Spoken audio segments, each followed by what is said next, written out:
Even as a young political figure, he was a friendly man who loved his neighbors, his family, and all agreed there was no smile on earth as captivating as the Roosevelt smile. Recreation played a great part in his early life, and even though stricken with polio, he was an active sportsman. As a candidate for vice president, as two-term governor of New York, he achieved national prominence. In 1932, he became the 32nd president of the United States. The Depression had brought the nation to the brink of economic disaster. Roosevelt had campaigned on a New Deal for the American people. In his inauguration speech, he spoke his now immortal words, "The only thing we have to fear is fear itself."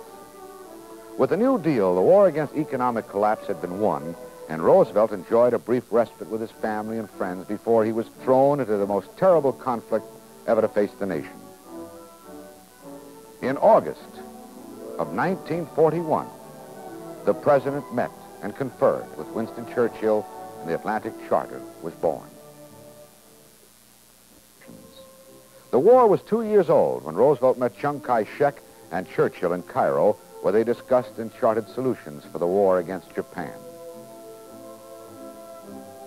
Later, 5 months later, after the vicious attack on Pearl Harbor, President Roosevelt signed a declaration of war against the fascist nation. That year came the historic first meeting with Joseph Stalin, as further strategy was planned for the war against Germany.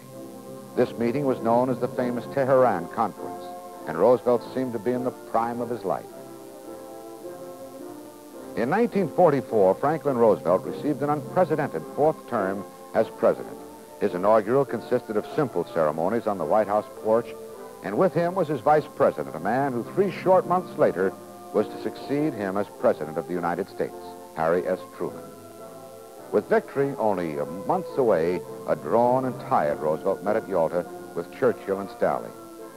His aim was to bring about a realistic and an enduring peace.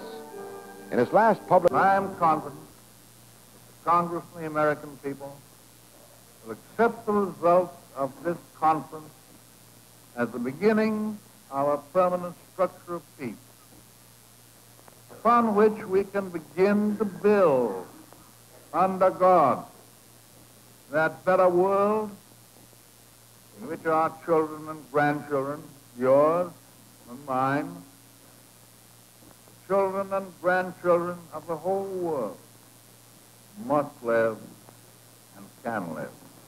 Our permanent structure of peace, upon which we can begin to build, under God, that better world in which our children and grandchildren, yours and mine, children and grandchildren of the whole